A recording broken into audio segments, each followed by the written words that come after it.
single day and do what you do. If she does that, we're going to see Jordy Bahl be as good as ever and continue to get better.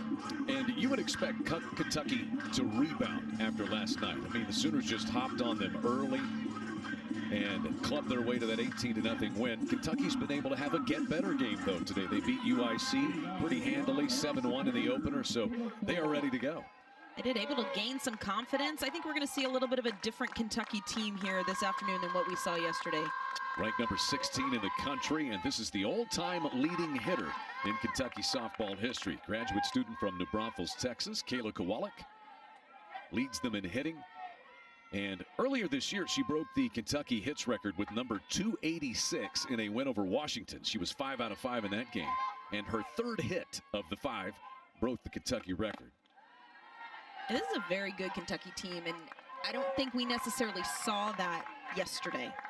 Not that they looked bad by any means, but it was just complete domination from the Sooners from pitch one to the end. I mean, they were laying it on. It's hard to be amped up. It's hard to do those things when you just feel like you're, in the middle of a train coming through.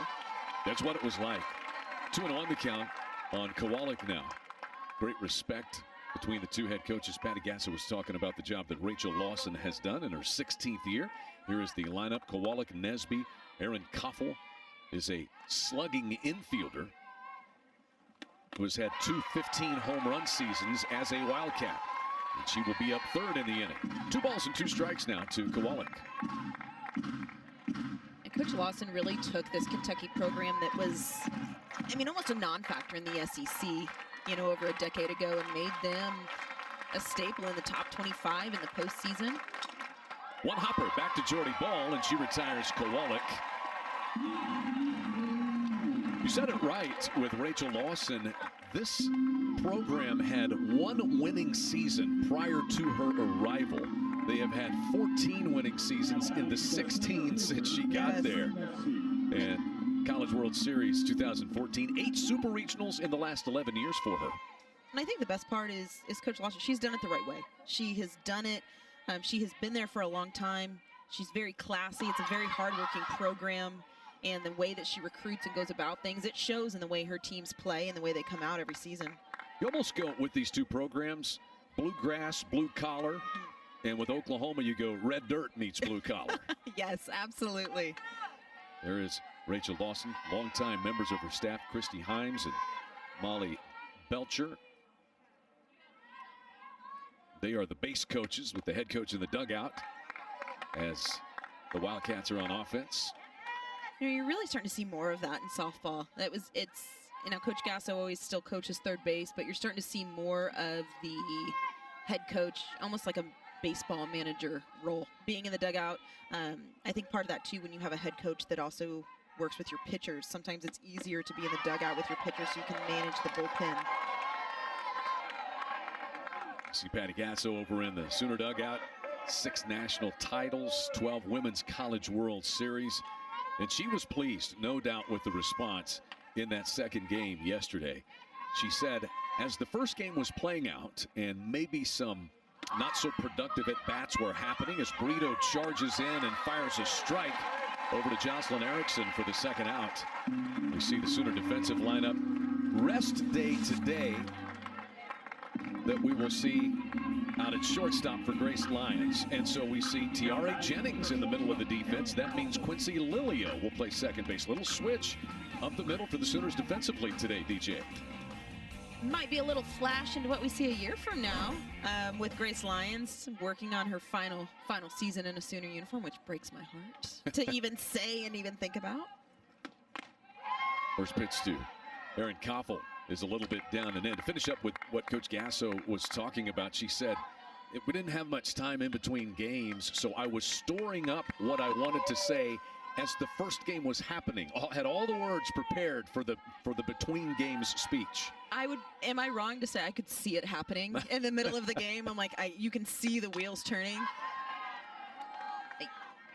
Best way to say it, they came out flat in game 1, but what good teams do is they respond, and you saw it. There's nothing else that Coach Gasso or this coaching staff could have asked for in game 2 against Kentucky yesterday.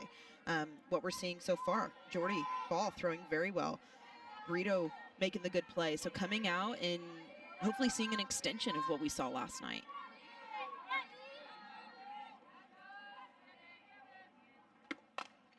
Little pop-up out towards short, and Tiare Jennings handles her first put-out at shortstop this afternoon. No score. Sooners come to the plate for the first time today in the bottom of the first when we return. Support every game, wouldn't you, DJ? Absolutely. Makes it a little easier to throw that way, huh? You've got almost double digits on the board every game.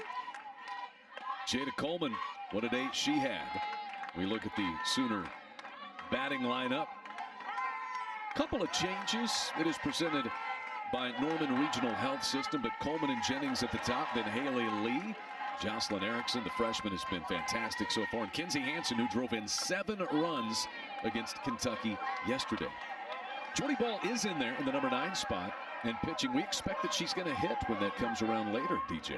Yeah, and I'm looking forward to kind of seeing Jordy in that role, and role she knows so well. I mean, everything she did in high school and travel ball, but a little bit of a scuffle here. I think that Jada believes she got hit by the pitch. And now they're going to talk it over. Plate umpire Anthony Williams, the first base umpire Mike Hernandez, and Bobby Martinez, the third base umpire. Maybe we'll get a chance to look again. To be honest here, the way Jada's swinging the bat, I'd rather just put her on base. She was 5 out of 7 in the 2 games yesterday with 2 home runs. Let's look again. 2 home runs and 2 doubles yesterday. I don't know. I'm not sure. Or if they're saying it hit the knob of her bat, so it's strike, foul ball, but it's ball. It's ball. Yeah, it's ball, so I'm not totally sure. 2-0. Sure, we'd like to have a microphone on the plate umpire to hear what's happening. Jada Coleman batting .450 on the year. 4 homers, 6 runs driven in. Leads the second on the Sooners with 19 runs scored. And she put on an absolute clinic yesterday. I mean, from start to finish in both games. Hitting the ball all over the yard.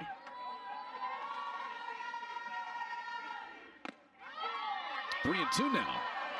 Alexia Lacatena, the sophomore from Stanhope, New Jersey. She pitched for Italy in the 2020 Olympic Games. That's pretty cool. I didn't know about that. This has got to feel, I mean, you always talk about teams walking into Marita Hines and the feeling and the packed house and the energy that you get from this stadium. That probably feels like nothing to Lacatena after having been in the Olympics. There's a line drive speared by the left fielder Riley Smith. So Lacatena fell behind Jada Coleman 3-0, but was able to retire her. You've seen Riley Smith out there. Nesby in center. Ebbs is the right fielder. And around the infield, Lorson, Koffel, Tobias Harrison, and Kowalik doing the catching for Alexia Lacatena. Here is Tiare Jennings. Ripped into the gap in right center field. That one hops the wall. Hit so hard that it holds her to a single.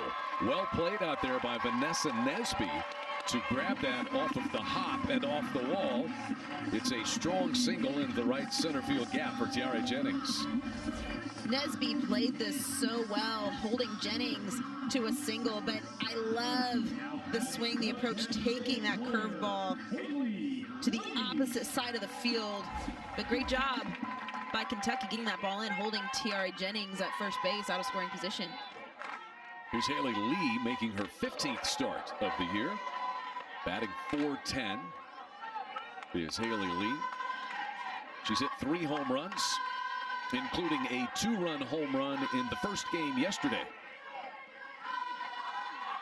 Yeah, she has really been solid and honestly done everything that we would have expected her to have done coming in here as a senior transfer. Margaret Tobias takes care of that one for out number 2. So Haley Lee is retired. Haley Lee, the Texas A&M transfer, returning All-American. And we see the freshman, Jocelyn Erickson now. I have been so impressed with Erickson and the way that she has come into this lineup. If you would have asked a lot of people who would be the leading hitter in March for this team, I highly doubt anyone would have said a freshman. But she's batting .563 and leads the Sooners in home runs with 5 and runs batted in with 23. There's so much talk. How do you fill the yellow hole? Slicing fly ball that's off the glove of Riley Smith. The throw's going to go to third, and maybe a little base running error there by Tiare Jennings as she gets thrown out for the third out. We'll see if they score that a base hit for Jocelyn Erickson. Nevertheless, the Sooners leave a runner out there, and Kentucky's able to get out of what would have been a first and third jam. We'll go scoreless to the second in Norman. We hope everybody out there is okay and recuperating from that. I know the Sooners did some outreach and helped with the recovery process when they arrived back home from California. That was on Monday. There's a fly ball that lands just foul, hit off the end of the bat by Kennedy Sullivan, and 0-1 the count. Always good to get out in the community. You hate to have to respond in difficult circumstances, but Patty Gasso was saying it just helps ground you, bring you back home, and Sooners have always been a big part of the community. And hearing some of the things, I mean, they were out helping some of these victims who were struck by the tornado earlier this week in lieu of practice, you know, so that idea of staying grounded, but also remembering what's important. It's really easy, especially in the middle of the season, to kind of get that tunnel vision of what you have in front of you as far as games and the season and all the things that you have going on, but to remember that it's a game and there's a lot of other things that are important. 1-2 on Kennedy Sullivan now.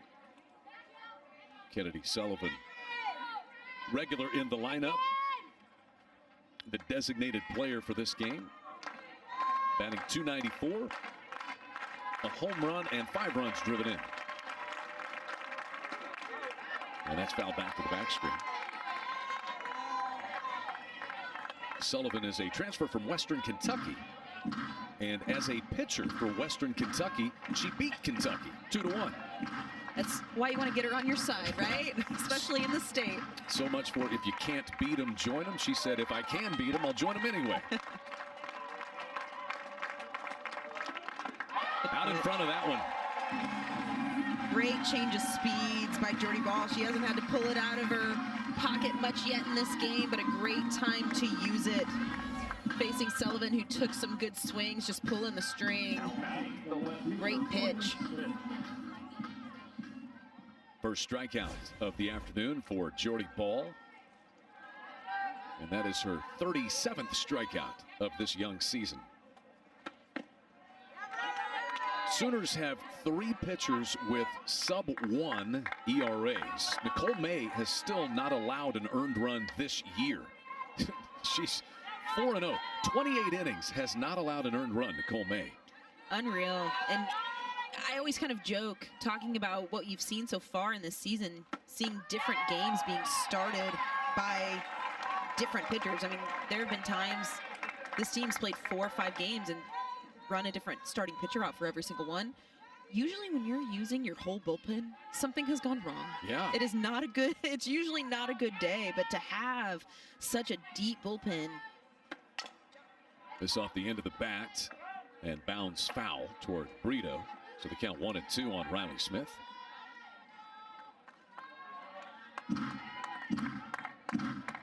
The other thing it does is it makes these pitchers be ready every day for what their role might be. You might jump in there, you might start, you might come out of the bullpen, you might close. Yes, it's different dynamic, but this team is going to be better for it in the long run. Tough short hop play there by Quincy Lilio. Nicely done to retire Smith.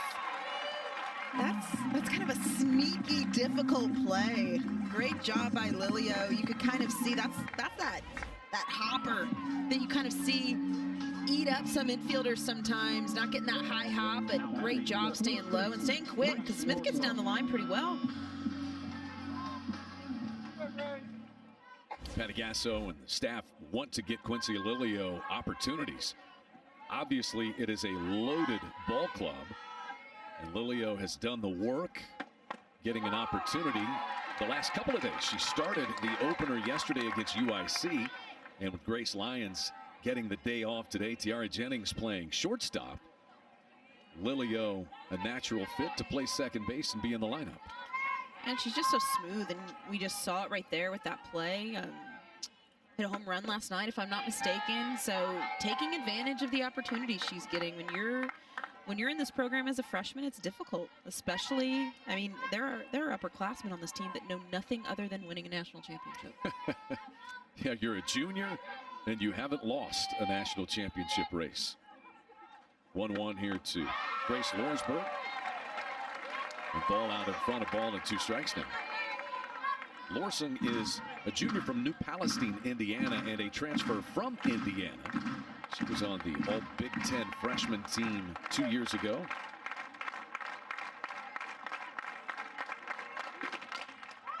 Chopper back to ball, underhanded toss, and Jordy Ball 6 up and 6 down in the circle so far for the Sooners. Momentum going for this Kentucky team, so it's really important for Ball and this defense to keep that top of the order at bay. Here is Kinsey Hansen, who hit a grand slam and a 3-run home run last night against Kentucky. Coming back from injury. If she's not 100% healthy, could have fooled me by what I saw last night. Man. Sooners slowly working her back in, but Patty Gasso said she has just been chomping at the bit to get in there, and I think we saw a little bit of that last night. We did, and she came up at a point when the game was still, I mean, relatively close and in check, and just absolutely blew the doors open last night. Ooh, that was a tailing line drive, and Tobias stuck her glove out as it nearly got past her. That was whistled out there. But seeing the ball well, Kinsey Hansen, even there for the out, you can't hit a ball much better than that. Great piece of hitting, taking it the other way. I'd say she's not struggling too much to get her feet situated back in the box. Looking good so far. That ball was hit about as hard as some of those home runs last night. Oh, man. Scalded it. Here is Alyssa Brito. Alyssa playing third base. Batting .359. She's hit 3 home runs, driven in 15. 0 for 1 yesterday, but a couple of walks.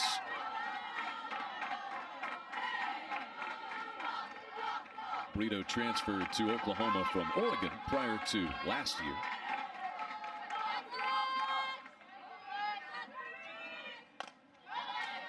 She's really done a good job. I mean, we've seen Brito on a lot of roles. We've seen her play the outfield. We're seeing her now kind of consistently at third base.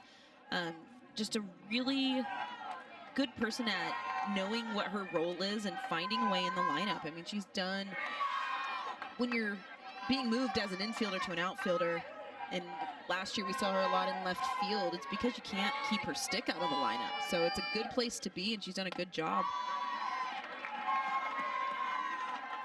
2 balls and a strike now.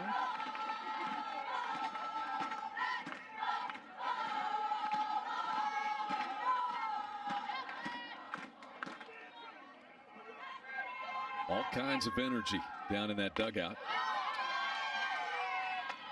It's a tough pitch from Lacatena coming in right at the knee on the inner part. That's a good spot. Seen her working the outer half a lot in this game so far. So if she's going to keep these OU hitters on it, she's going to have to use the inner part of the plate. That will land out in left center field, just right between Lorsing and Koffel, and picked up by Riley Smith, the 3rd hit for the Sooners. Seeing Lacatena well. I mean, 3 hits. Haven't seen anything materialize yet, but just enough from Brito to get the barrel there enough to muscle it out and find a hole. Lacatena has the best ERA on this staff, .69 coming in, a 3-0 record, and this is her 2nd start. Riley Boone takes a little off the plate. Boone was one of the Sooners who had a very good day yesterday. Yeah, Riley Boone, anytime I think of Riley Boone, I think of spark plug, and we saw her in both games at times yesterday in the UIC game where this offense was a little quieter than normal, trying to find a way to be a spark and get some things done. Yesterday against Kentucky, using the short game. We even saw her hit a long ball yesterday, so does a little bit of everything, but she's such a spark for this lineup, and you love seeing that, especially you see her a lot in the 7, 8, 9, so having kind of a double leadoff like what you see in Riley Boone at the bottom of your lineup is just huge. She hit a 2-run home run in the opener yesterday against UIC. And for the year, Riley Boone with 2 home runs and batting .433.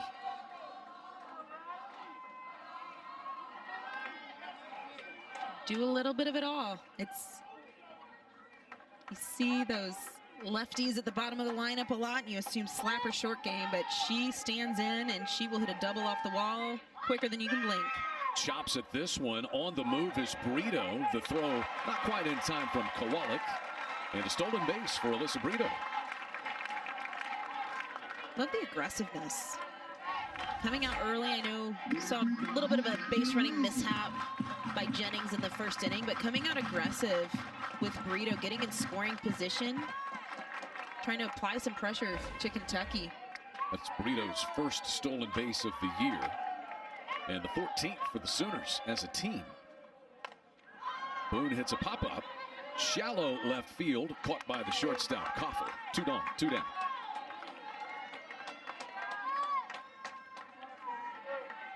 McTenna, we've seen of the outs that she's gotten, every single one has been in the air. So it's really important for these Sooner hitters, especially Nugent Ball, rolling back up to the top of the order, make an adjustment, start using the dirt a bit more. But letting Lakatena beat you up in the zone. Sophia Nugent steps in. Hit a big 3-run home run against Kentucky last night that was way out of here. Hit it over the scoreboard in left field. I don't think that thing has landed yet. Maybe not. I mean, it was a monster smash.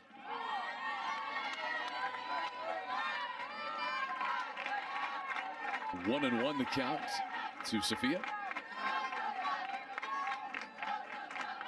Batting .429. The home run last night was her 3rd.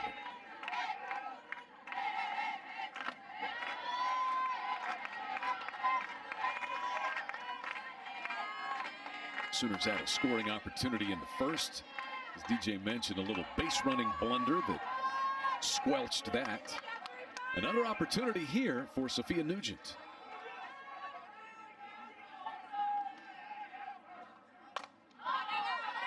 It'll send the count to 2-2.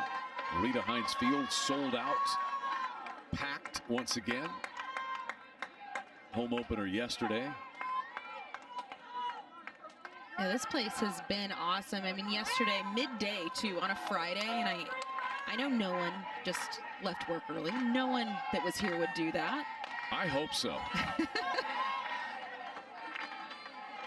But no, this place has been electric, and couldn't get much better weather for it. It's beautiful. Great day to be at the ballpark. And as you come to the games, you can drive by Love's Field, scheduled to open in time for next season. Corner of Jenkins and Imhoff, the generous donation from the Loves family. 850 donors now that have gotten involved. Loves the initial $9 million gift for that project. 1,600 fans, over 44,000 square feet of total space just down the street from here.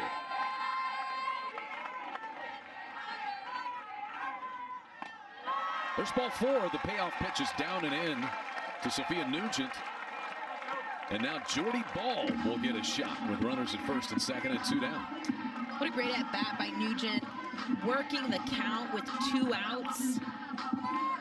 Fouling pitches off and finding a way to keep this inning alive. And I gotta say this, I love the opportunity here for Jordy Ball, who's also in the circle, kind of break this game open with the runner in scoring position.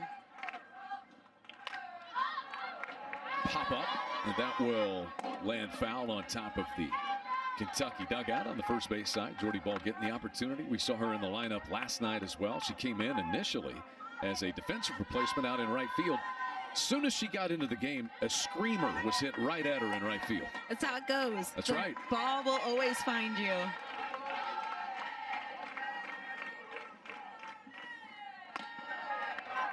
One and one to Jordy Bahl. 4 hits in 12 at-bats for a .333 average. And she has driven in 3 runs, including a double.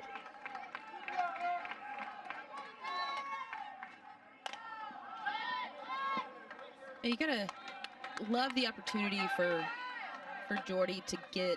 I mean, we didn't see her at the plate last year, and you understand it. I mean, there are a lot of things that go into being a freshman, especially being the ace. And the game changes a little bit from high school, travel ball, a lot of it, to your first season as a freshman, and being able to focus just in the circle. Foul ball. But for her to sort of ease into it, because she hasn't hit in every single game, so having that opportunity to sort of ease in and see what works, see where she's going to be her best in the circle. Some pitchers are better in the circle when they're able to hit and do some other things.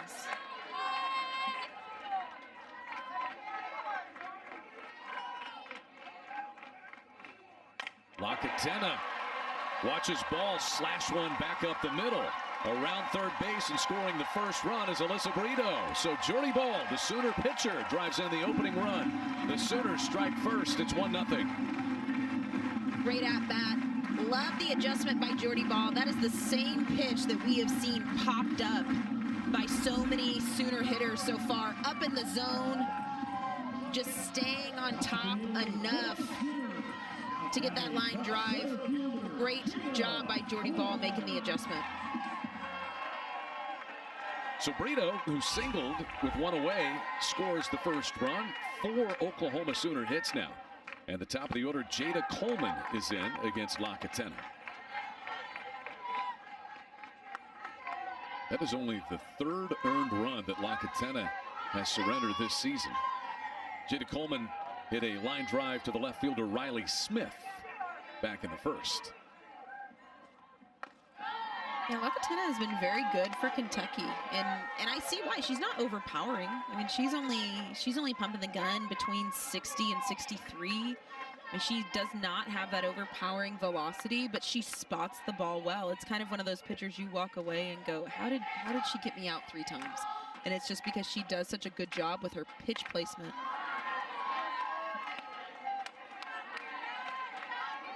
One and two now to Jada Coleman. 2 home runs last night, 4 on the season.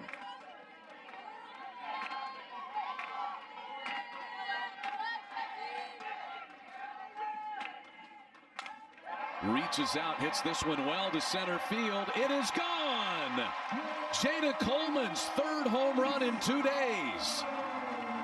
And that one was off her front foot and extended, no less, to the deepest part of the field.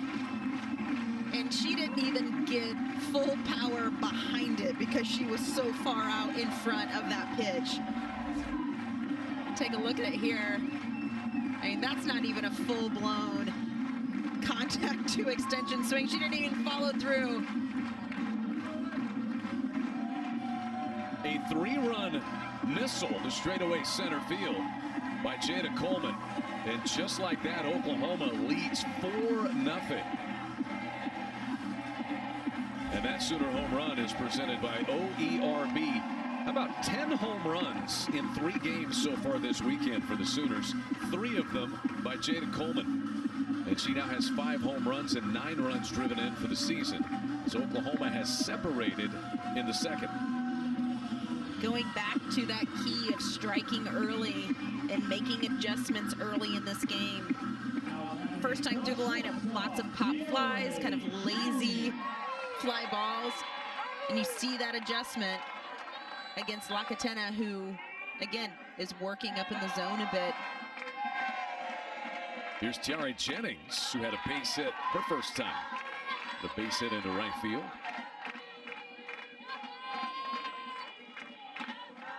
Where do you ever get a break in this Oklahoma lineup? At the end of the game. Yeah.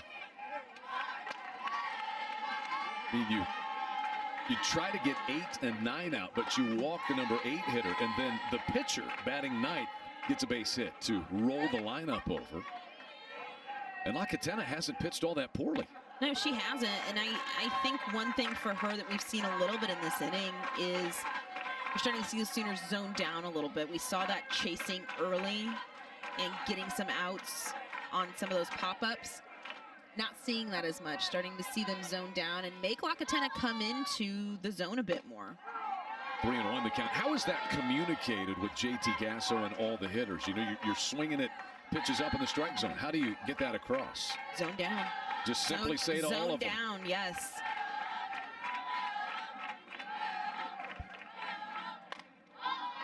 Full count now on Tiare Jennings.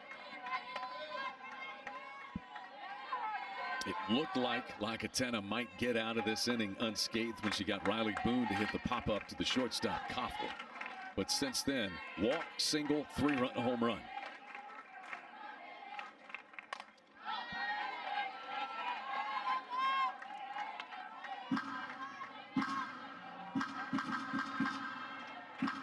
And Lacatena, too, again, she does not throw extremely hard. She's not an overpowering pitcher, so she really relies on that spin, relies on those placements, and we aren't seeing her hit those spots as much as we see the walk there to Jennings.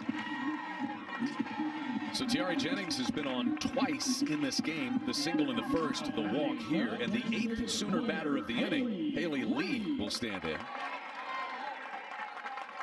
Oklahoma now has outscored opponents this weekend 27-0 in basically, what's 14 innings? And 10 home runs for this offense. Against, I mean, Kentucky. I mean, you're in game 2 against a ranked opponent. 0-1 to Haley Lee, who popped up to the second baseman, Margaret Tobias, her first time. This one popped foul and out of play.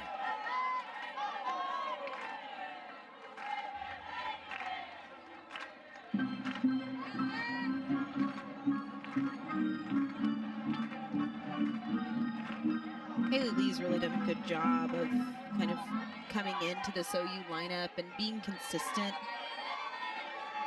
Again, as the transfer from A&M, upperclassman veteran. She deposits another base hit out into right field. The throw comes back in behind Jennings at second base from Taylor Ebbs. And here comes the Sooner offense again. And just as I'm talking about the consistency and the comfortability that we've seen from Haley Lee, she does it again. Taking that pitch. That pitch probably was going to be called a ball. Down on the inner part, just goes down and gets it, drives it. And that idea of zoning down, looking for pitches down in the lower part of the zone. The Sooners have batted around. Erickson rifles one into the gap in left center and all the way to the wall. Jennings races in from second. Haley Lee will get the stop sign at third. Erickson is 2 for 2. She's driven in her first run of the afternoon, and it's 5-0 Oklahoma. I don't think that Erickson knows that she's a freshman. Doesn't look like it to me. She plays like an upperclassman. Again, great pieces of hitting by this OU team. Taking the ball the other way, up and down this lineup. If Lacatena is going to stay in this game, she's going to have to start working both sides of the plate. So Kinsey Hansen will bat. She started this inning by lining out. Remember that hard hit ball that Tobias had to stick her glove hand out and just spear before it got past her. That's how the inning started. And now the Sooners have posted 5 runs. Hansen back up there.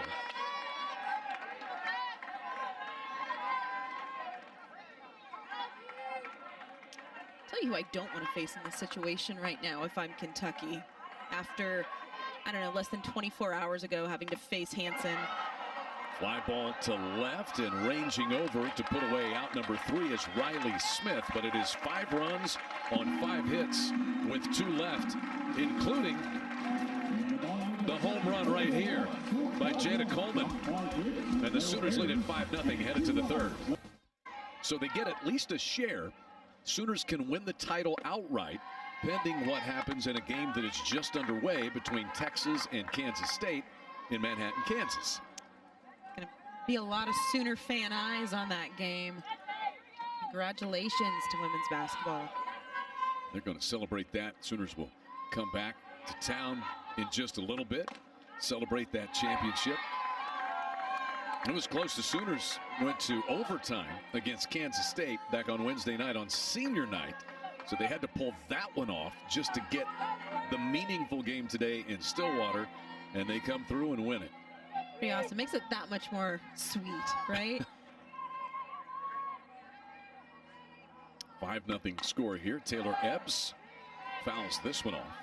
What do you think of Jordy Ball so far? One strikeout. She's faced the minimum through the first 2 innings, DJ? Well, she looks good. She's throwing well. She's using her defense. She's not trying to overpower these hitters. Seeing good movement. She's throwing hard. The gun has got her clocked at 70 miles an hour, right around that range between 60 and 70, but breaking the ball well, using the off speed when she needs it. But I love that she's letting her defense work. Strike two to Ebbs. Ebbs, a sophomore. She was the Oregon High School Gatorade Player of the Year 2 years ago. Kaiser, Oregon.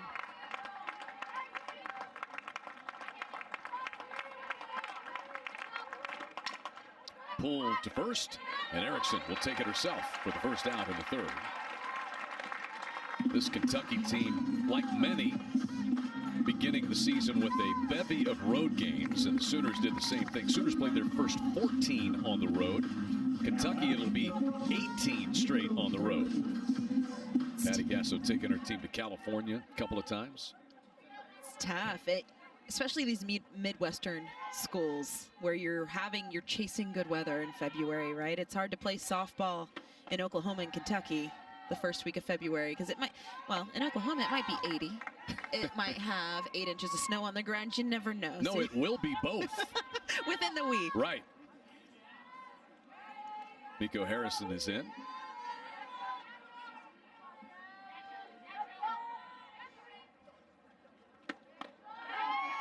Ball took a little off that pitch to even the count. Harrison is out of Fontana, California. These teams played last year out in Lexington. March the 22nd, the Sooners won 9-1 in 6 innings. And Jordy Ball did pitch in that game. In fact, she gave 1 run and 5 hits, a complete game with 12 strikeouts. I remember watching that game and I think there were a lot of eyes on that game. It was the middle of March, kind of each team finding their groove in that second part of the season, everyone getting into conference play, but that's a big time midweek matchup. And just kind of seeing OU be tested at that point on the road. Kentucky's a tough place to play. It's a tough environment. Wildcats are a good team and have been a good team. So it was, I mean, that's not a midweek matchup you see very often, especially on the road.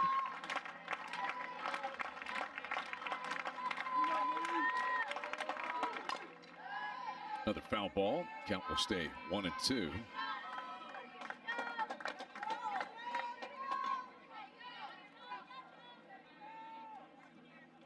Miko Harrison batting .240. 2 home runs and 8 runs batted in.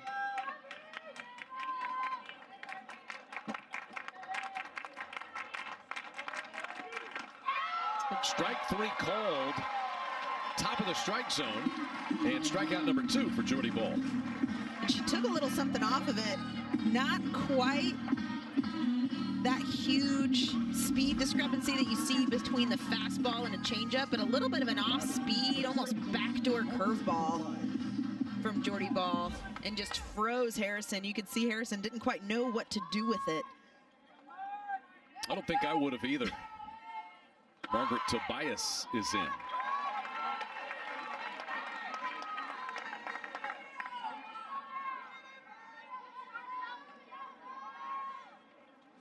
.368 average for Tobias. sophomore from Urbandale, Iowa. And she is a true slapper. You were talking about Jada Coleman, Riley Boone, who also have the pop. And we saw last night Tobias hit a couple of balls. And you see in left field how shallow Riley Boone is. Yeah, Tobias, she's more of that traditional slapper, and a lot of the lefties in this Kentucky lineup, you see that they have a lot of lefties up and down this lineup, and it's more of a, I hate using the term old school, but you see more of that kind of old school type of approach with the way that this lineup is put together. They don't hit a lot of home runs. Not that they don't have power. They can use it at times, but you see more of the traditional slapper paired with your stand-in hitters in the middle of the lineup who are supposed to drive in your slappers, who their number one job is to get on first base.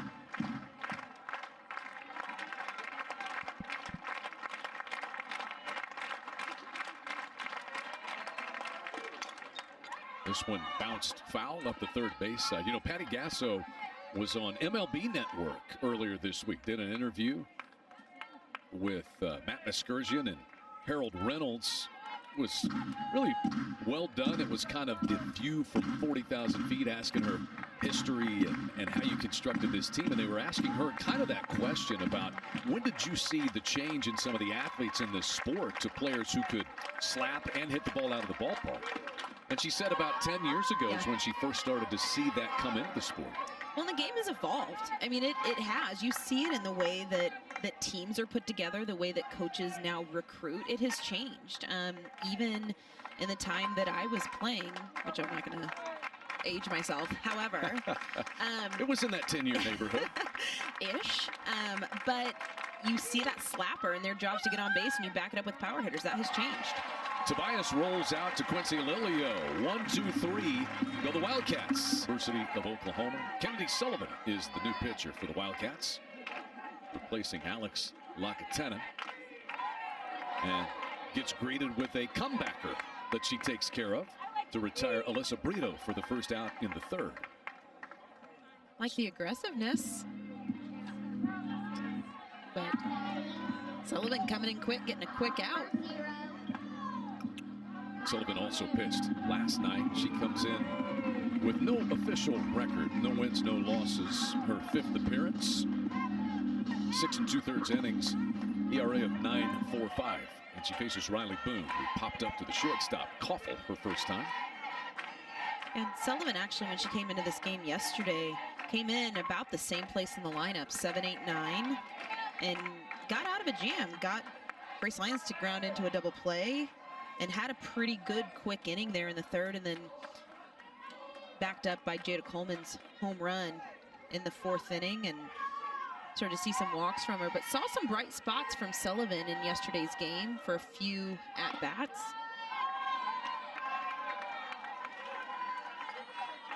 Just so difficult to go through this Oklahoma lineup more than one time, really. It is, and I think we saw that yesterday from going back to the Illinois-Chicago game. You saw their pitcher really rolling along and doing a good job and get pulled midway through that game. And that's sort of when OU started to put some runs on the board, but the starting pitcher for the Flames yesterday had them off balance. But you aren't usually pulling a pitcher when they're doing well, right? And kind of that idea of when's it going to happen? When is it going to happen? And I think that has been the approach in the visiting team's dugout a lot with this lineup is, our pitcher looks pretty good. She's done it twice. Can she do it again? I'm not sure if we can. Maybe we need to change the lineup up.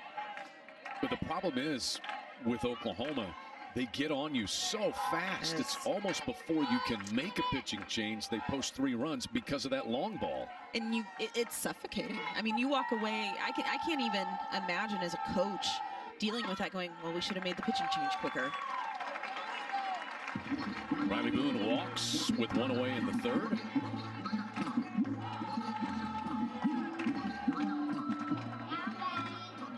It's the third walk the Sooners have drawn in this game.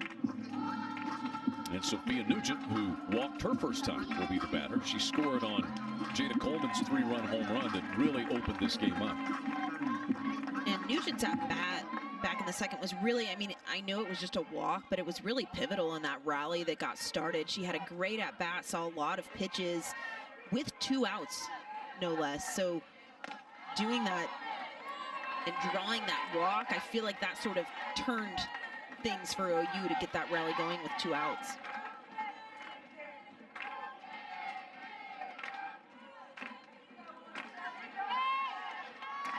Sophia Nugent batting .429. She's now scored 7 runs and driven in 9.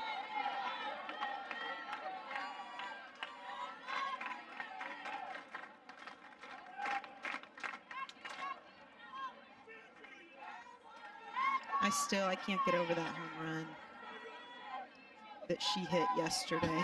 I mean, in a pinch hitting situation, no less.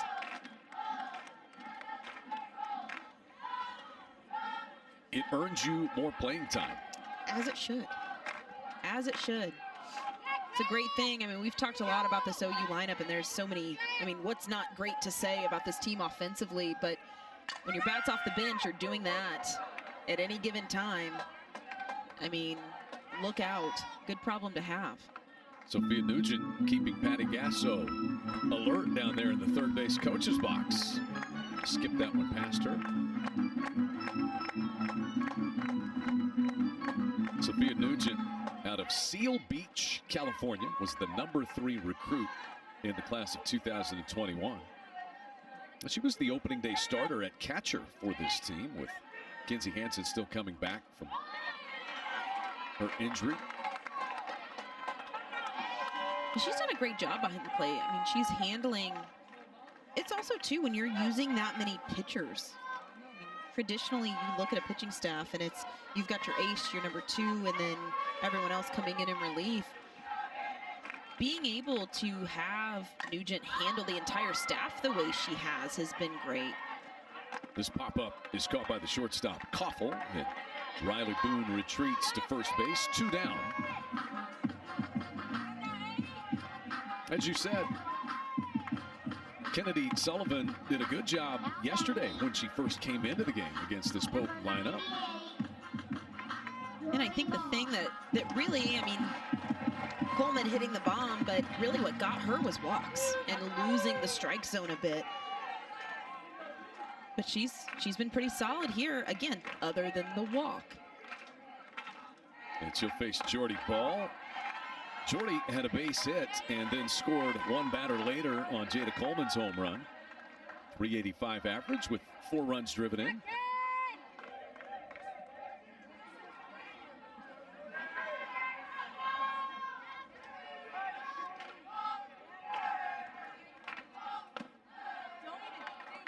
I've really enjoyed, and we've got a lot of game left still, but I've enjoyed being able to watch Jordy Ball in, because I haven't gotten to see her live in that dynamic yet of throwing the game, starting the game, and also hitting. So I've really enjoyed getting to see her kind of, I mean, thrive. She's throwing very well. Got that RBI to break the game open a bit, so it's exciting to watch her in that role. Blocked by the catcher Kowalik, but a good secondary lead for Riley Boone. She easily dives into second base. So important. I mean, those are the little things. It's no mystery as to why this team does what it does year in and year out, but those little things of reading the ball in the dirt and having those feet moving, and those are the types of little things that win you tight games. And you see it again there from Riley Boone. As soon as she saw that pitch get away from Kowalik just a bit, she was ready to move on to the next base. Yeah, she was headed down the road if Kowalik hadn't come up cleanly with that. Now 2-2 on Ball. Hard hit ground ball just under the glove of Koffel. Boone was on the move on contact, scores easily from second, and Jordy Ball is 2 for 2 with 2 runs batted in. The Sooners lead at 6-0. If this is what we're going to get from Jordy Ball, gotta love it. Same type of pitch again. that she's reading up in the zone and finding a way to stay on top and use the dirt. We saw the line drive single RBI, and then again, up and out, finding a way to get the ball on the ground. And she has twice rolled the lineup back over to Jada Coleman now. And Coleman hit a 3-run home run her last time. Bowl ticks off for second base and steals it. I just got a big grin on my face. That's all I have. It's up 6-0. Jada Coleman, the way that she has been seeing the ball this weekend, I love the call, the aggressiveness, and just continuing to apply that pressure to Kentucky. I think you as a former pitcher like the idea of a pitcher stealing bases Absolutely. too. Jada Coleman 1 for 2 in this game. She's also lined out to left field. She hit 2 home runs here yesterday. So 3 home runs in 2 games so far this weekend. Not a bad start to the home series.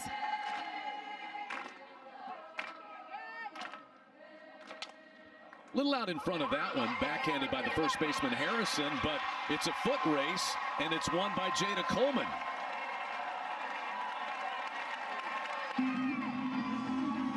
So it'll be an infield single, and there's not much Harrison can do about it. Coming out of the left-handed batter's box, she gets a head start and beats it. And again, catching Jada Coleman again, extended early, and she knows it, but finding a way to keep this inning rolling. But that's that no man's land, that almost the swinging bunt, not a lot you can do about it. But these last 2 at-bats, if they don't show you what a great hitter Jada Coleman is, finding ways to get things done when she arguably gets fooled a little bit. And she got fooled on the home run. She was fully extended, reached out, and almost hit it off the end of the bat, out of here to straightaway center field. That's how good she is, you know, and not that anyone had any question, but just seeing it happen the way that it has in this game, just an outstanding athlete. Toby Keith and his wife Trish out here at the ball game, up here in the booth with us for a moment. Now they're out hanging out with the fans, enjoying a beautiful day here at Marita Hines Field. Yeah, and if you're over there, if you're Rachel Lawson, I mean, again, Sullivan hasn't pitched all that poorly. She's given up the walk, ball got her, and you know, you get a ground ball from Jada Coleman. She just beat it. Here's Jennings, pulls one to third on one hop. Lorsung will take it across, and the inning is over. So the Sooners try to put together an inning, but Sullivan shuts it down. It's just a grand time welcoming the Sooners to town for the first time this year. First pitch swinging, and a ground ball that's taken care of easily by Tiara Jennings off the bat of the leadoff hitter, Kayla Kowalik, for the first out in the 4th. Defensively and in the circle, this has just moved so quickly. Jordy Ball getting quick outs, and gotta say it's strange to see Jennings at shortstop, and it's a little funny. I know it's a little bit of a longer throw than what she's been used to the last couple of years. She's up to it. Oh yeah. As Nesby bounces one foul past third. But playing second base, and you can put Jennings anywhere on the field and she's going to be tremendous. But playing second base, you get so used to having that arm slot drop down a little further because you're making that short throw all of the time. So a little bit of a transition. 0-2 now to Nesby, who grounded to third her first time up. Jordy Ball has faced the minimum. Just 10 batters to this point.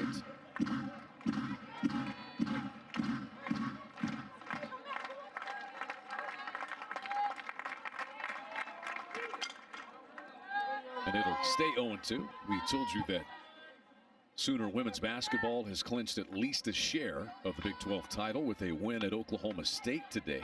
Sooner baseball, another win down in Frisco, gets them to 6-4 on the year. They beat Mississippi State 15-9 today.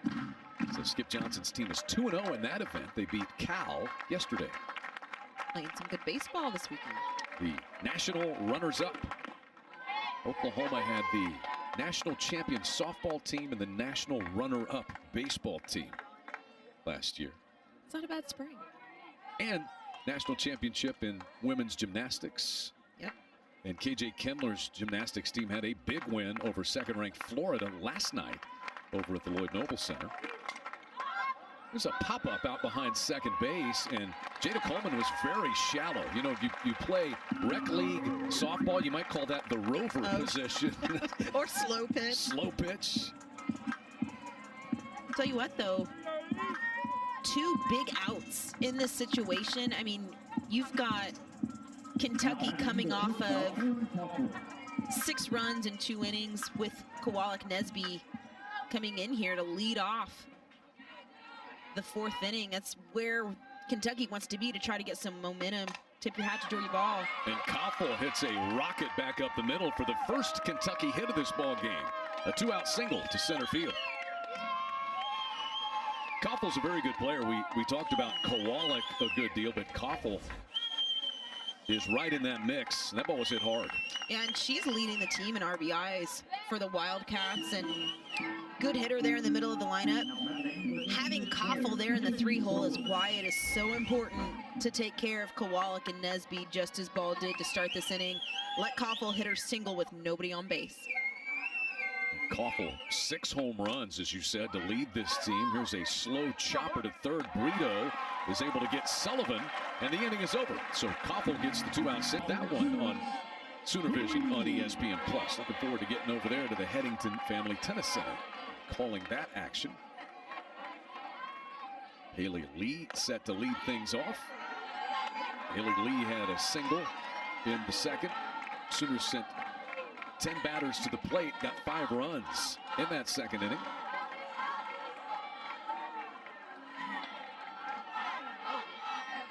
What I love about that rally is it was started by the bottom half of this lineup.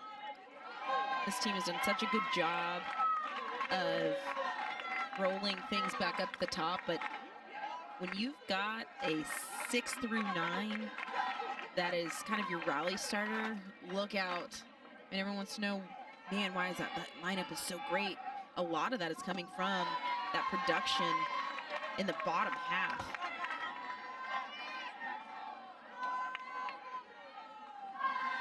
Haley Lee, for example, is batting .410, and she's in the number 3 spot. But then you get down there, Sophia Nugent's batting almost .450 in the 8th spot. And Jordy Ball's got 2 hits in the number 9 position today. Leadoff walk to Haley Lee. She reaches safely for the 2nd time today.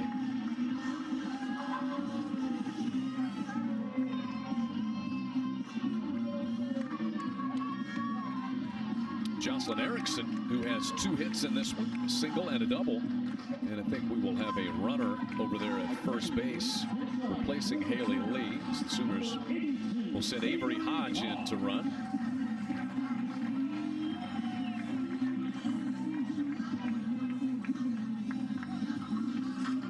Erickson has been a force to be reckoned with today. Just so smooth in the box. Confident, just a mature hitter. Does not give you the impression that she is a freshman. If you did not know when you were facing this team, you see this player batting in the cleanup spot with the demeanor that she has, you would probably think she's been on some of these Women's College World Series teams. Tell you what, she has stepped into that role, and just, there were a lot of questions, and not that it is Erickson's job to fill Jocelyn Allo's shoes. Those are shoes that will never be filled by anyone. But that kept getting brought up of what now, and Erickson has just come in as a freshman and doing what she's doing. I mean, her numbers are outrageous, and she's doing it with such poise. Batting .588, and that just went up. That one hops into the glove out in right field of Mack. And here comes the Sooner offense. A walk and a base hit to start the 4th. And her hands are just so quick. I mean, in Sullivan, she's throwing 64, 65 miles an hour. And Erickson just has the quick quickest hands I have seen in a long time. If you are going to try to go inside to Jocelyn Erickson, you better get the ball in. Otherwise, she's going to find a way to get her hands there. Here's Kinzie Hansen. She was trying to make it 9-0. A little bit of a swing there. Tell you what, you get fooled by a good changeup. Sometimes you just got to swing hard through it and tip your hat and say, you got me on that one. How'd the swing look? Throw it again, I dare ya.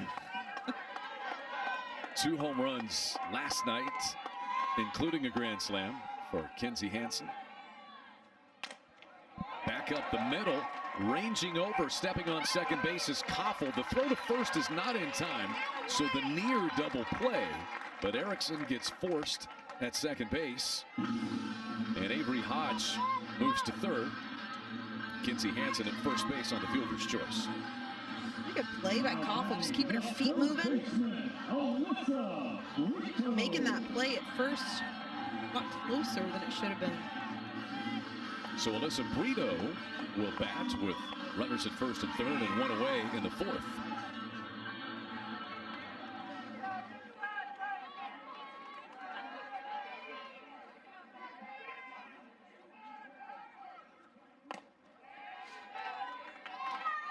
Be curious to see 6-0. You're in that run rule territory, if you will. Coach Gasso, this team is so kind of known for that first and third offensive play. Curious to see if anything gets going here with 1 out. Brito takes a strike on the inner half. Alyssa Brito singled and then scored on a Jordy Ball base hit in the 2nd. Hit a comebacker to the pitcher in the 3rd.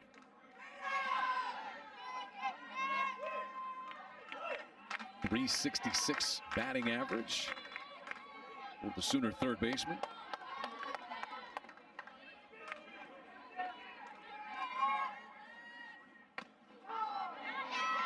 Another good off-speed pitch there from Kennedy Sullivan. Yeah, we're starting to see her pull that out a little bit. She has not used the off-speed too much, even when we saw her yesterday, but big change in speeds from 65 miles an hour to 55 miles an hour. Trying to find a way to distort the timing of these OU hitters.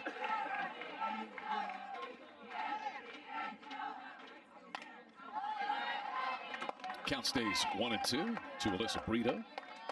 While we're running down some of the activity for Sooner sports today, Porter Moser's Sooner men's basketball team with a win at the Lloyd Noble Center today, 74-60 over TCU on senior day for them. They are headed toward the Big 12 championship up in Kansas City Wednesday.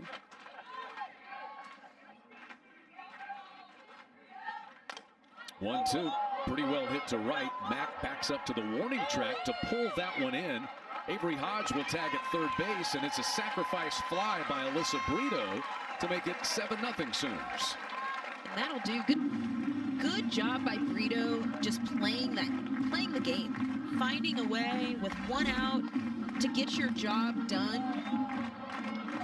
I mean, and she just missed taking that out of here by a few feet, but finding a way to take a pitch that is up in the zone and do your job, get that RBI in, and Kinzie Hansen is now in scoring position.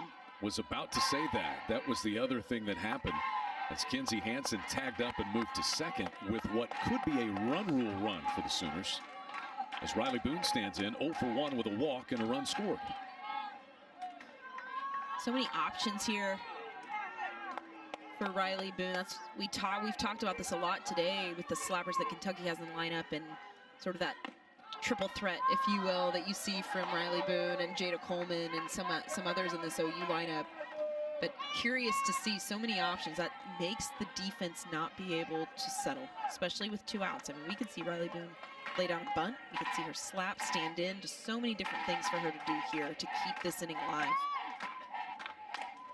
Off the glove of the pitcher, Sullivan slowly rolling to Tobias. Everybody will be safe, and racing in to score the 8th Sooner run Sooners now are in that territory. Just off the glove of Sullivan. And Riley Boone using the dirt, hitting the ball hard. I mean, arguably a play that Sullivan should have made. That'll bring Sophia Nugent to the plate. Scored a base hit for Riley Boone, driving in the Sooner run. This one is fouled back to the back screen by Sophia Nugent.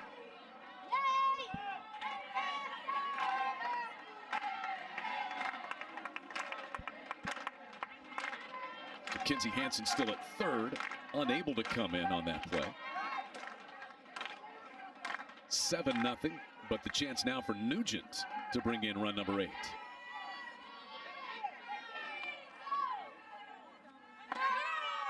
There goes Boone towards second base. One hop throw, and she slides to the back of the bag.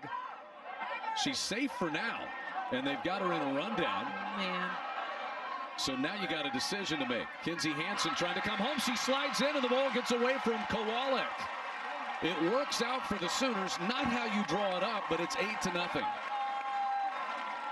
And Kentucky at first. So now, you know, if I'm Kentucky, I want to know if there was ever a tag at second base, and was Boone out of the baseline out there? And I think that we're going to see a review come in from Coach Lawson. I thought Kentucky played it well. I mean, you saw Riley Boone take off and Kinsey Hansen staying tight to the back, especially with 2 outs, go for the out at second. I thought they may have had her at second base. I'm curious to see the replay, but it looks like this is going to be reviewed. They will take a look at it, and we will also.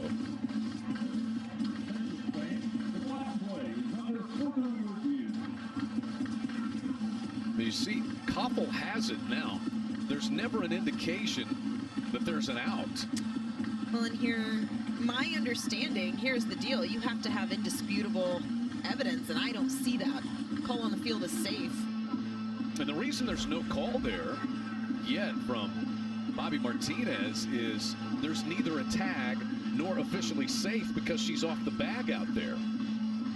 So, as you said, there's no call of an out. And he eventually, you saw Koppel looking up saying, what's the call? And he says safe. It's delayed. I mean, I think he himself, as the umpire, was trying to see, did she get the tag there on the arm? But on that back end, does she get the arm, or is she sliding over it? It's tough to see. I think it's going to be tough to overturn that. I will say I think the call should have been made sooner of whether or not she was safe or out. I mean, you had players out there looking around going, what's the call? Do I need to chase her? What are we doing here? We've got a runner on third base. Well, I think from the umpire's vantage point, because she was not on the bag, she was not completely safe at that point. She had touched the bag, but had not established her position there. And I'll say this, Riley Boone, heads up play. Yeah. She didn't sit there and try to kind of scurry away from the play. She popped up really quick, almost as if she knew she hadn't been tagged. Yeah, she kept playing. Yeah, she got up and put herself in a good position. So good heads up base running by Riley Boone. And let's look at the play at home with Hansen sliding in head first. It looked like Kowalik had a chance to make the tag and doesn't touch Hansen. And she would have had to have kept control of that ball. It looks like it does touch Hansen with the tag. But it's my understanding she would have had to have kept control. So as soon as that ball sort of kind of flew out of her glove, Hansen's safe. A wild play. That is not how I thought that first and third was going to go. Patty Gasso is waiting word, and Rachel Lawson, the Kentucky coach, same thing. And unless they have a different view than we do, I don't see anything that quite overturns it. I think the only thing that is potentially there is the tag on her arm. And I didn't see a view that tells me there was a tag. The original call was no tag. We get the decision. Plate umpire Anthony Williams. This place is either about to erupt Oh, it's an out. It is. It's one in Texas, a 2-1 win as well. A lot of those teams are playing 2 today. Get you a scoreboard in our late game. Get you all caught up.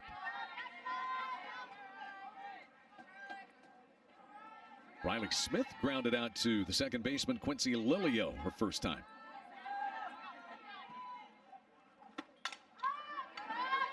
Tough play, barehanded, but easily safe as Riley Smith. Tiara Jennings came up with it, but Riley Smith has the second Kentucky hit of the game. That's a good touch by Riley Smith. Good placement. Jennings getting the bare hand, doing everything she can, but great touch there by Smith. Jordy Ball, 4 innings, now 2 hits, 2 strikeouts, no walks, and faces Grace Lorsung.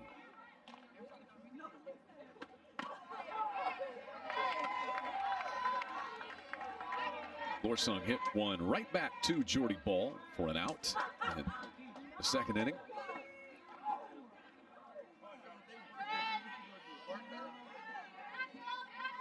You know, Jordy has been so efficient. I mean, you're just now seeing that one gets away. May have crossed Hansen up a little bit. But you're seeing the bottom part of this Kentucky lineup just now getting to their second at bat of this game.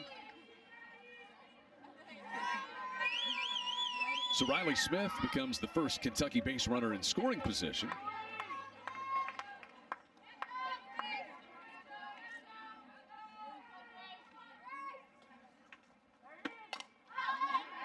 And the count moves to 1-2 on Grace Lorsung. If I'm not mistaken, this is the first runner Kentucky has had in scoring position against the Sooners in almost 2 games.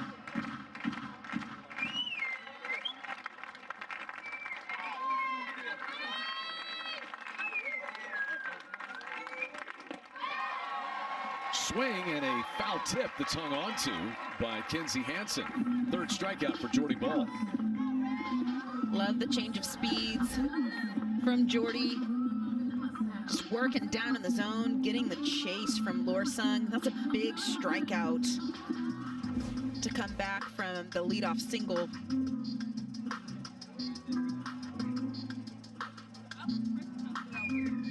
Looks like Lauren Borzarelli is going to pinch hit here for Taylor Epps in the number 7 spot. Nope. Epps will bat, and then we may see a pinch hitter after that.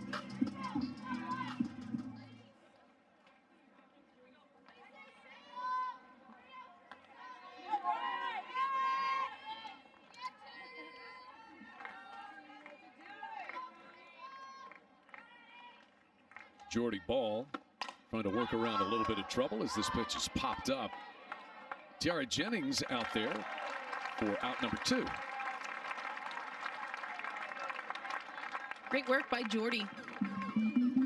Working around the runner in scoring position, nobody out. Just business as usual, getting it done to the bottom part of this Kentucky lineup. Now facing the pinch hitter.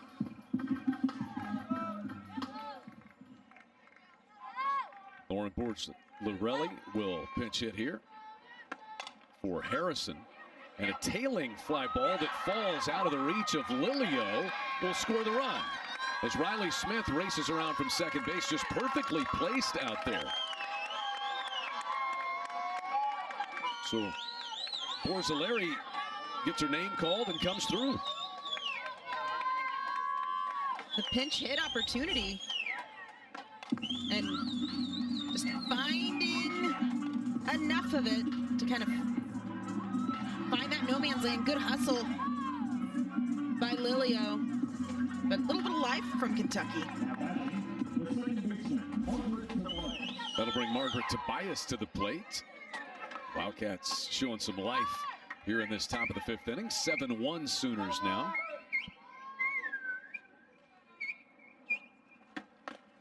Tobias 0 for 1 with a ground out to the second baseman, Quincy Lilio.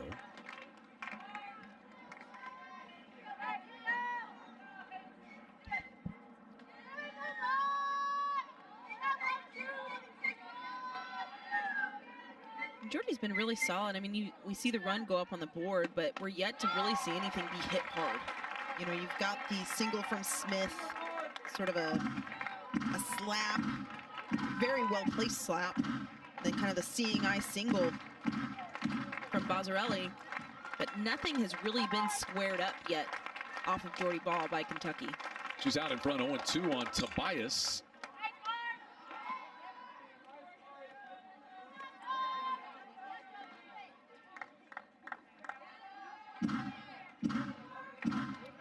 Top of the order, Kayla Kowalik due next.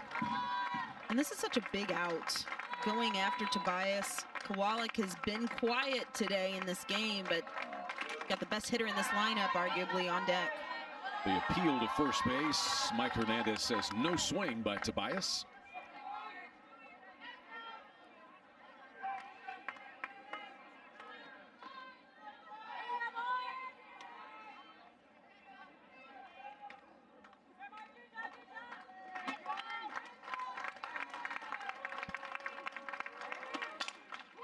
That's a shot back into center field.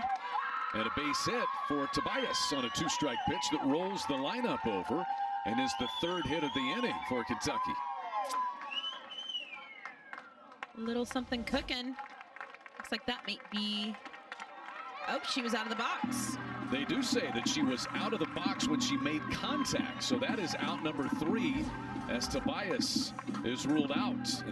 Sooner Softball is brought to you by the Hal Smith Restaurant Group. Perfect for your Saturday evening plans. Sophia Nugent was at the plate when it was officially a caught stealing of Riley Boone at second base to close the Sooner 4th inning on what was a wild play. Oklahoma actually watched Kinsey Hansen cross home plate safely, but they reviewed it and said that Riley Boone was out at second base before the run scored. And so Nugent back up there with a fresh count.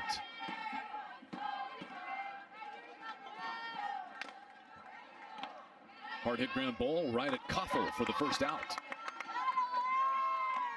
We've seen a few kind of strange things happen in a very short amount of time. The review taking a run off the board with Riley Boone at second base. Just when you think that Kentucky is starting to kind of find their groove and going back up to the top of the order with runner in scoring position for Kowalik and Nesby, get the call out of the box. So a couple kind of strange things we've seen here happen in the last few half innings. Not your normal 7-1 Saturday afternoon game. Sullivan so far, 2 1/3 innings, 4 hits and 2 earned runs. Lacatena, the starter, went 2 innings as well and gave 7 hits and 5 earned runs to the Sooners. Bouncing ball by Jordy Bahl, ranging over goes Koffel, and 2 down in the 5th. Jordy Bahl now 2 for 3 in this game with 2 runs driven in, but she's retired and back to the top of the lineup for Jada Coleman now. Good opportunity for Coleman to slow things down. You've got Sullivan right after Kentucky gets a little bit of momentum, putting a run on the board, starting to see the ball a little bit better off of Jordy Bahl. Chance here for Coleman to kind of slow things down, getting those 2 quick outs. You want to keep Kentucky out there a little bit longer.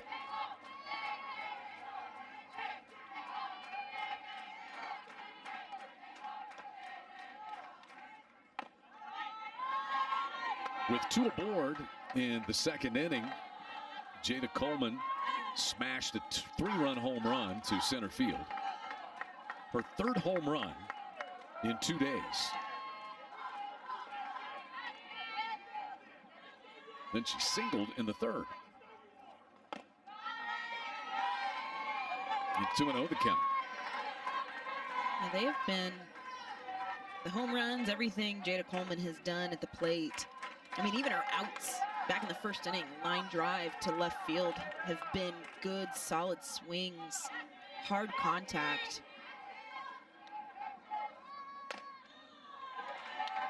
With 3 balls and no strikes, Tiare Jennings waits to hit next. This looks unintentionally intentional here. I don't disagree with it. I mean, Coleman has seen Sullivan hit the bomb off of her yesterday. Now you've got Jennings waiting on deck. It's not like that's a much better position to be in, but quit letting Jada Coleman beat you.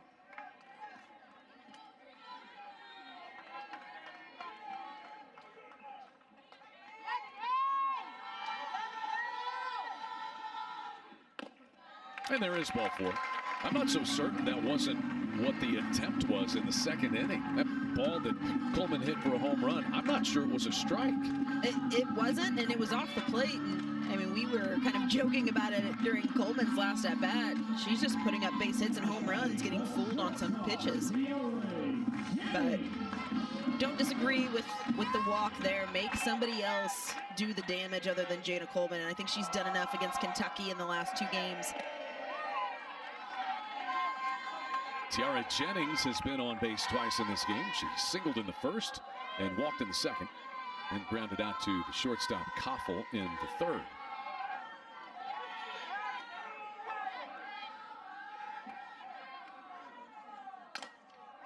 Another ground ball to the shortstop Koffel. She'll take it across and record all 3 outs in the inning.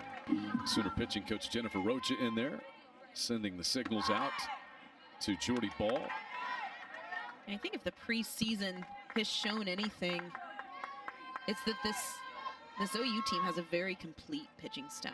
They all have different looks to them, and it's something very special, and I just want everyone to know how rare it is. I mean, having 4 pitchers who can throw against anybody in the country and do what they have done so far. I mean, it's a long season, but I mean, this is, as far as an entire complete staff goes, it's one of the best I've seen in a long time. I mean, we've seen a lot of great duos, right? But it's very, very rare you see 3 or 4 that are doing what this staff is doing so far. So many options, and a luxury to have that many, and ones that you're not afraid to stick into the heat of battle in a super regional or a Women's College World Series. This one pulled toward Lilio at second base, and that throw gets away from Erickson. I think that Kowalik would have beaten it anyway, and that goes into the dugout. So she'll take second base. Starting to see Kentucky use the short game a little bit, and this is what they do. It's part of the reason that they have had success applying that pressure, and wide throw from Lilio, trying to make that quick play. But here's where Jordy Ball and the Sooner defense just needs to settle down a little bit and play, pitch with a lead. You've got a 6-run lead.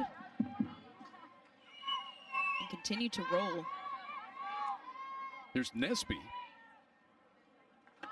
And she bunts one. Look at Brito come all the way across and get a great out at first base on Nesby. And I think that Rachel Lawson wants to have the referees take a look at this one. I'll say this, what a play by Brito, and what a placement. I mean, Brito's coming all the way across the field, throwing on 1 foot. I mean, that's a base hit. 3 innings. In fact, she retired the first 11 batters of this game. And the call has been overturned. Nesby is safe. So it is Kowalik at third and Nesby at first. And the number 3 batter, Erin Koffel, will stand in. And I know that this has been a hot topic in college softball the last couple of years, but it takes nothing away from the play that Brito made. The fact it was that close is ridiculous. But I like the fact that there is the opportunity for review in the challenge, because the call should be right. Absolutely.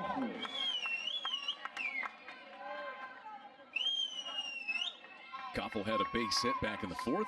She's also popped up to Tiara Jennings, the shortstop. And you see how Jordy Ball responds in this situation. 1st and 3rd and nobody out. When she's been here, these are the types of moments that make your pitchers better. They make your defenses better. They make your teams better. So I love the challenge here. That one blocked by Kenzie Hansen. 2-0 on Koffel. Also opportunity here. Nobody out. Double play situation. Anything to the middles. Leave that run. Let them go. Get the double play if it's there. If it takes you up the middle. Well hit down the right field line, and in foul ground it lands as Nugent lets it bounce. And 2-1 now on Koffel. Erin Koffel out of Bremen, Indiana, two-time Indiana Gatorade Player of the Year. She's preseason All-SEC. And she is one of 2 players in Kentucky history to have a 15 home run, 50 RBI season twice. Abby Cheek also did that. Did a Kentucky record 16 home runs for a freshman in 2021. I like the confidence, and no reason not to have confidence in Jordy Ball in this defense, but I like the confidence of not, because Nugent catches that ball, you give up the run, but you take the out and walk away with your 5-run lead. That's going to be caught by Lilio, and she will double off Nesby at first base. 2 down. And that's exactly why Nugent didn't catch the ball. No need to give up a run when you've got faith in your defense to get it done, and Jordy Ball to get it done. Couldn't have written it up much better than that. Freeze on a line drive. Easy to say, tough to do sometimes. Yes. So a line-out double play. Let's go back to that decision by Nugent. As Sullivan stands in, she's out there by herself. You know, that's something that a young player wants to know. If you catch that ball, Kowalek's going to tag at third and score the run. No question, it was deep. And, you know, Nugent, you could see her. She was there. She could have called it, and she held up on it and laid up, not giving up the run. And it depends. Some of it's strategy. Some of it's, you know, when you've got a lead like that, you give up the run and take the out, especially with nobody out. In a tight game, you do exactly what Nugent did. But I love the way that it was played, because here we are, runner on third, 2 outs, just like that. Sullivan has struck out and grounded to third in this one. Just got a piece of that. I feel a little coming from a pitcher saying, give up the run. No, I'm going to take that back for a minute. But there are there are situations, again, when you've got a large enough cushion in a lead that you take outs, especially when you don't have very many on the board. But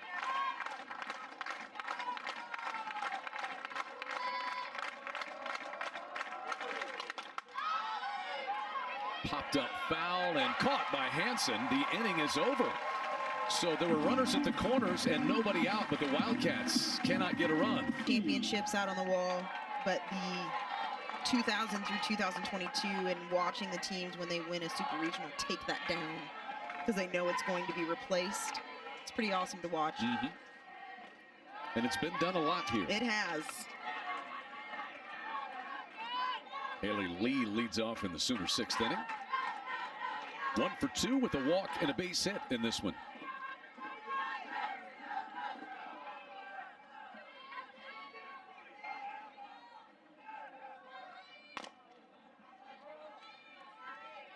And leaving things at 1-1 to Lee.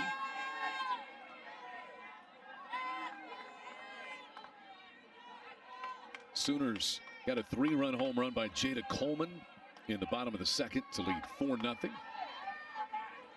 Then Jocelyn Erickson, an RBI double, made it 5-0. Jordy Ball, an RBI single, made it 6-0.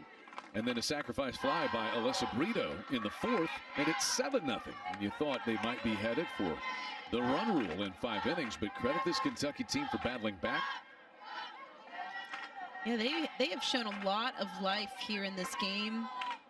Sullivan has done a pretty good job. I mean, hanging a 0 in the 5th, giving Kentucky a chance to stay in this game. She's now at 3 1/3 innings, 4 hits and 2 earned runs as she retires. Haley Lee to start the 6th, and Jocelyn Erickson will be the batter. Yeah, lots of bright spots here for Kentucky today in this game, and the bats have been slow for Kentucky getting moving.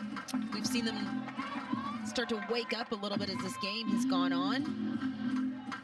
But much different Kentucky team we've seen today than what we saw yesterday. No doubt. Look at that average, 600 for Erickson now, 3 for 3 in this game. And she is 5 out of 7 in 3 games this weekend here. Just making it look easy, Erickson. I know I have said this time and time again, and I'm going to continue to say it all season. She's a freshman, and doing it on the biggest stage for the #1 team in the country as a freshman, there's a lot walking with that goes so far beyond just the physical parts of the game. So the way she's handling it, I've just been so impressed. She drove in a run with a double when she came to the plate in the 2nd inning. Sooners really opened it up in that 2nd inning, got 5 runs and sent 10 batters to the plate. 2-0 hit foul down the 3rd baseline. 2nd inning is really, it's been the difference maker in this game so far. And good at bats for the most part from OU. We've seen off of Sullivan, we're starting to see that timing get distorted a little bit in the box for some of these OU hitters. Sullivan's done a good job of sort of settling in and slowing the tempo down for OU. Even in the 1st inning, they put up no runs, but we're in striking distance, threatening and hitting the ball hard outs. We haven't seen those hard outs from the Sooners. Every out in the 5th inning was a ground ball to the shortstop. So starting to see Sullivan settle in.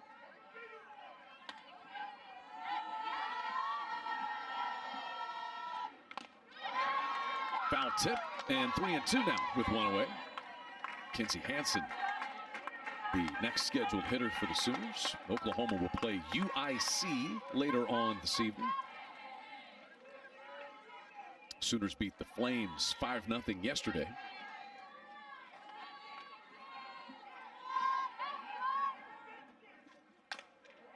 Hard hit line drive off the glove of Koffel, and Erickson is safe at first base for the 4th time in this game. Backhand kind of handcuffed her out at shortstop. That's a hard hit ball, and that's an error. Yeah, it goes down. I was going to say that should go down as an error in the scorebook, and it does. Still, hard hit ball by Erickson.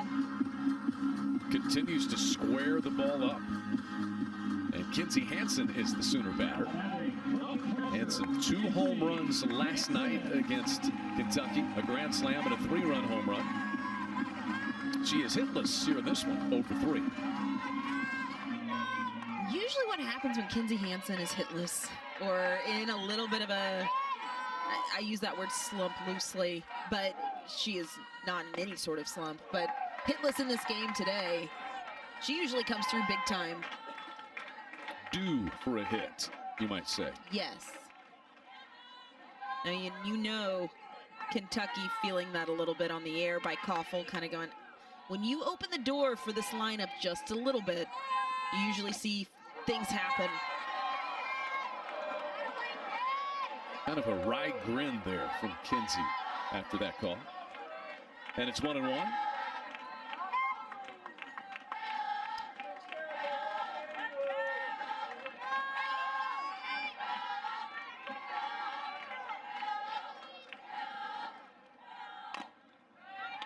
Ball and 2 strikes now. Say this, Sullivan, some of the spots that she's hitting, she's been throwing the ball, good velocity in this game, but doing a good job of hitting the corners.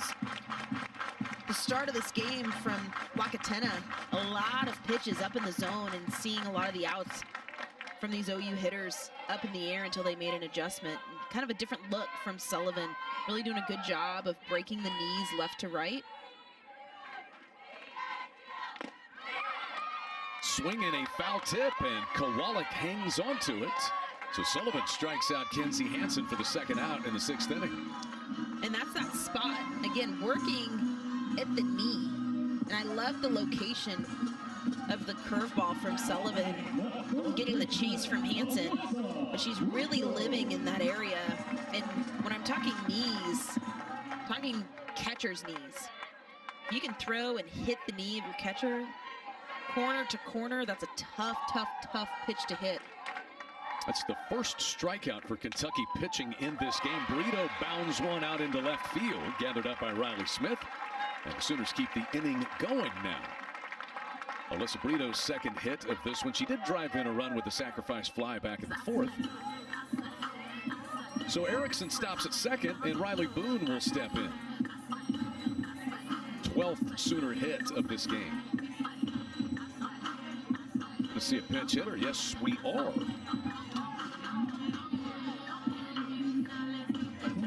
Sydney Sanders will pinch hit for Riley Boone in the number 7 spot. I love this opportunity for Sydney Sanders. Runner in scoring position, 2 outs, opportunity to clutch up. Get a big 2-out hit and put the pressure back on Kentucky.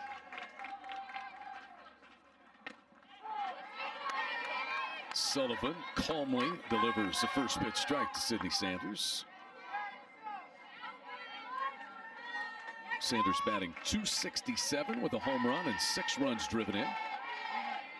And she hit a home run last night against the Wildcats. 1 of 6 that the Sooners hit in that game. The count quickly 0-2 on Sid Sanders. So much to say about Sanders, the sophomore. I mean, she is such an outstanding talent. She has great power, and we saw some of that here last night. But I mean, she really is a great hitter. 0-2 is foul down the right field line. If that was fair, might have been the old walk-off run rule. But it's a long, loud foul ball. Once again, the Sooners and UIC will play about 30 minutes following the conclusion of this one. That'll wrap up competition in this OU tournament.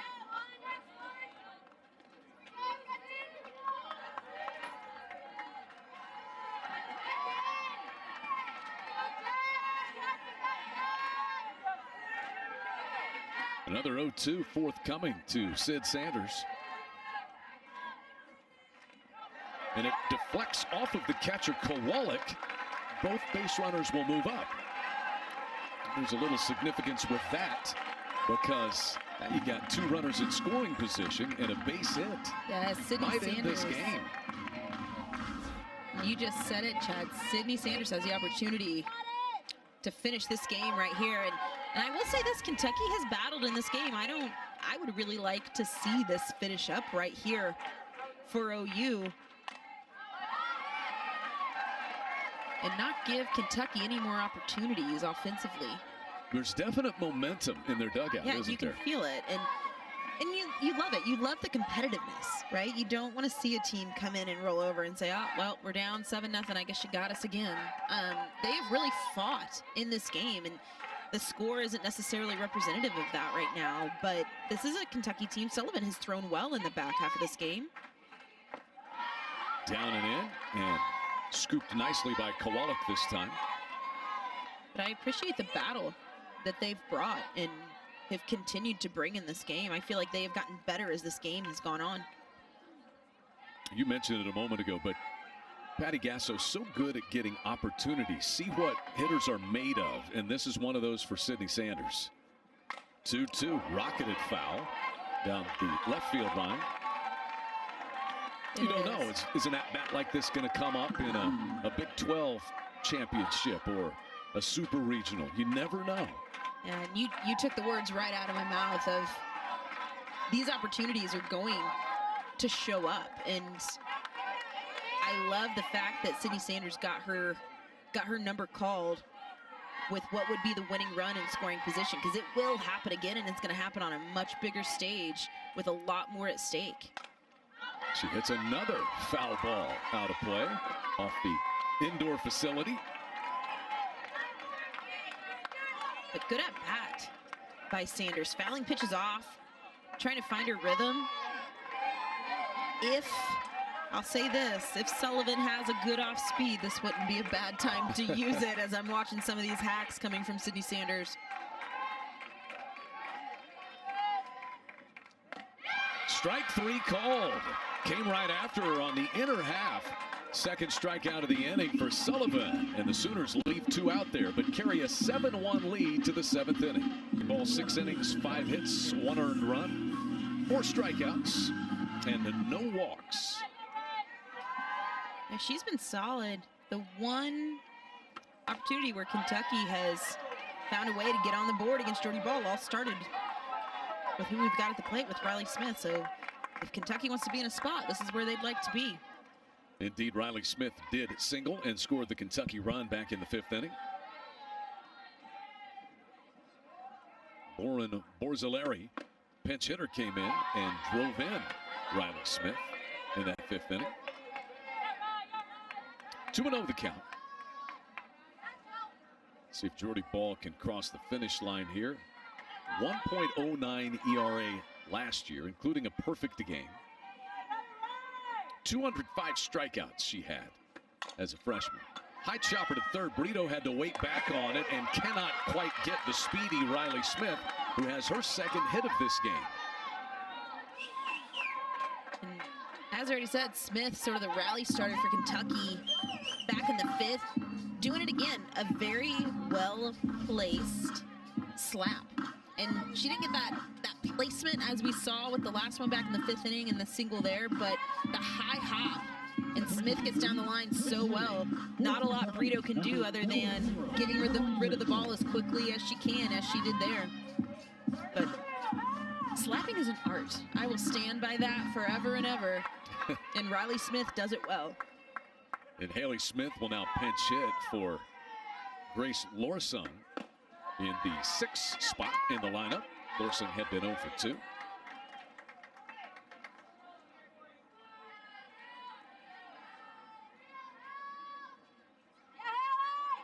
Mitchell batting 400, 10th game in which she has appeared. She has 3 hits. And slices this one foul into the seats over the left field side. Say this, Jordy Bahl going right at these hitters. She's thrown well today. Trying to slam the door here in the 7th inning. You know, with Kentucky, unless they've got some of their slappers up, being down 6 runs, 1 run is not putting them back in this game and giving them a shot. So they're having to get in and take their hacks. 1-2 now on Mitchell. Mitchell's a sophomore from Forsyth, Illinois. Sooners playing their home opener this weekend. We told you that Kentucky has 18 straight on the road to start the season. And they finally get their home opener at John Cropp Stadium on Wednesday against Dayton. Fly ball, foul down the left field line, caught. Riley Boone pulls it in for out number 1. Big out for Jordy Bahl. After the leadoff single, facing the 7-8-9, where we have seen them struggle a little bit this weekend here in Norman. So go right after the 7-8-9. Number 2, Rosa Hamilton.